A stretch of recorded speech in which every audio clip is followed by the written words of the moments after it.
none of us live forever, except Bryan Johnson. Just kidding. And by the way, if people want to know my take on Bryan, I've known Bryan for a long time. We go way back. And I think it's wonderful that he's doing what he's doing. And I think he's, you know, I don't know him well enough to say, like, people always want to know, like, what's he, you know, I think it's great that somebody's exploring the field of longevity from the perspective he is and other perspectives. So for that matter. I got to give you my take on Bryan. So I've seen Bryan in person maybe 2 or 3 times. I was at Roatan, an island off Honduras, with him. Okay. At the start of this year.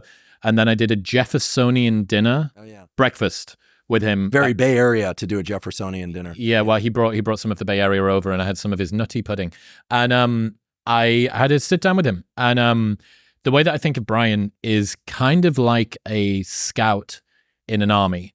So it wouldn't do to have an entire army filled with scouts. It would be a pretty shitty army. Mm-hmm. But I'm more than happy to have that one guy who apparently is built to be a scout go up that really dangerous hill over there that maybe the view's beautiful, or maybe you slip and a catastrophe occurs or something, and come back and tell us what he found. Mm-hmm. I love that. Thank you. He's a bit of an astronaut. Correct. Yeah. You expend time and effort and resources and all of that, finding out stuff. I'm all for him doing that. And I'll take the, top 20% or whatever that gives the 80% of the insights from him. He's part of this incredible tapestry that's being built of public-facing health and science information. Never before in human history has health and science information been dispersed in the way that it is now, through podcasts, through traditional media, from physicians, from scientists, from ancient wisdom stuff. I mean, I can sit back from all of it, see Bryan, see my position in the field, see the Lane Norton, see the people that attack us, see the FDA, see the NIH, and I can look at it and, listen, I was on a grants review panel until, a little over 12 months ago. I was a regular member on there. I've reviewed grants, written grants, fortunately gotten many grants funded. Plenty of grants didn't get funded too. I understand the process, and I understand people's different orientation, and realize that we're all after the same thing. We all want to live longer, healthier lives with more vitality. Like, we're all after the same thing. And what I'm interested in is the overlap in the Venn diagrams. So if you call it Yoga Nidra or NSDR, if you're talking about REM sleep and the dynamics of spindle waves in the brain, or you're talking just about your dreams and you're doing a dream journal, ultimately, I'm interested in the practices that are true now, that have always been true, and that can evolve through technology that are going to allow us all to be healthier mentally, physically, et cetera. That's the mission.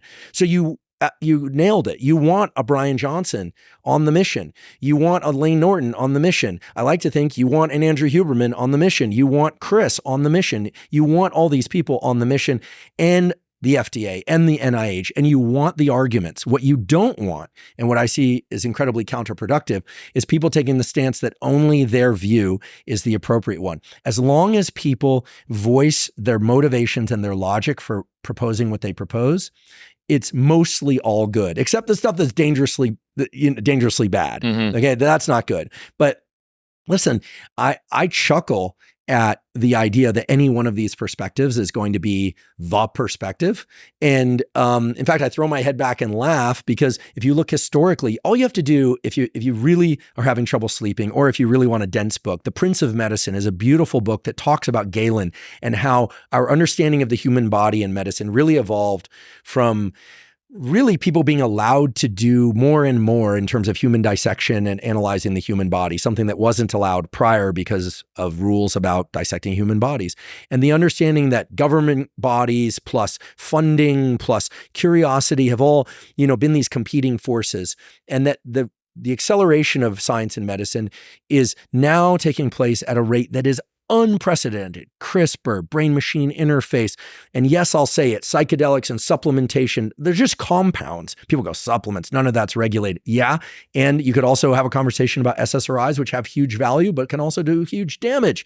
So any qualified psychiatrist will tell you that. So right now, we are on an accelerated path, and I think the challenge for most people is they're drinking from the fire hose, and they don't know which filters to put up. And so all I can say is it's super exciting, right? It's super, super exciting, but you want to argue about these different orientations about as much as you want to argue about which genre of music is best. There's just no answer. right? Most people love Taylor Swift, and there are people that also love other forms of music. And you're always going to find outliers at the extremes. So unless something is dangerous, right, I think that most of the ideas I see out there warrant further exploration, and some are just really darn good. So I'm glad that Bryan came up, because I think he represents one spoke on the wheel, and it's an important one. In his absence, I think the field will progress less quickly. I just wish that people would look at things through these lenses.